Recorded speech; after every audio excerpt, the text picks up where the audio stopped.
صدق الله العلی.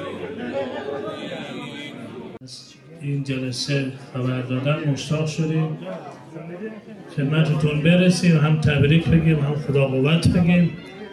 از خدای منان هم تمنا میکنیم که انشالله این جمع در بهشت دور هم میهمان حضرت زهرای مرضیه باشن، برای عاقبت به خیری همه، برای رفع مشکلات کشور، برای شکرگزاری نسبت به نعمت‌هایی مثل نعمت ایمان و امنیت. صلواتی و عنایت بفرمایید. ابتدا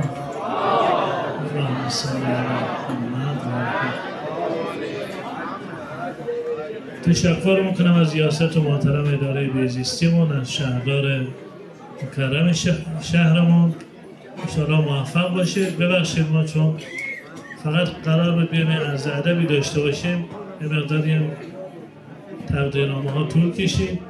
بی ادبی نباشه، از خدمتتون مرخص میشیم.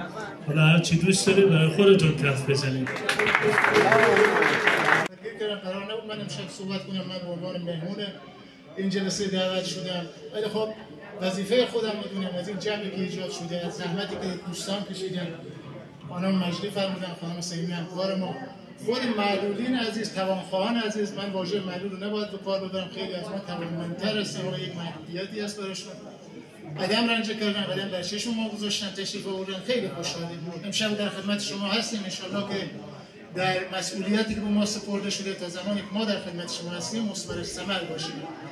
ان شاءالله همه سالم باشید، بتونید از تواناییتون استفاده کنید و مسئولین بیشتر به فکر شما هستن.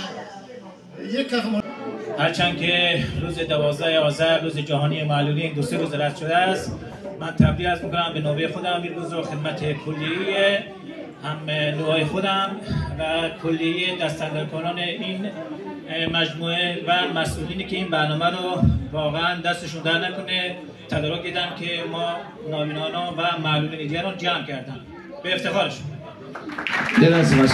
ای ملت و ارتشان سپاه ما، جاودانشون زد فرو به زفن. پگاه ما صبح آرزو دمید از کرانه ها، شاخه های زندگی زده جوانه ها.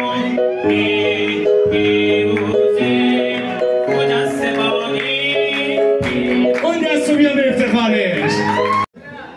فرض بدم خانم نیستم فرض کنم. فکر کن امشب ما اگه خواستم فکر کنم که وضعیت مازی بهتر بود که الان تو از کجا هستی؟ از در. آقا به چه کجی؟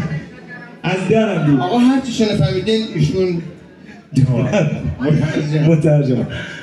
آقا فرض کن امشب الان تو بخوای بیای بذار یه بلا بزن، یه بلا بزن. فرض کن بخوای بیا دختر ما خواستگاری کنی امشب.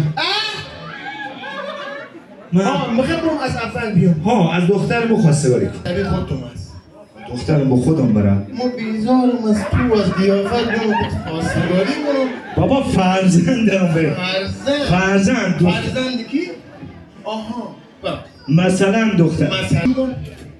برو در بزن بیا خواستگاری. اون در بزن. برو. بعد شما اصلا بیا بشین فکر کن مثلا در چایی مکنی مثلا. برو ما نشستم برو. قبلش نمیشه برو یه خورده به سر وزن برسون. نمیخوام برو در بزن. ولی ما مطمئنم شما قبول می‌کنید.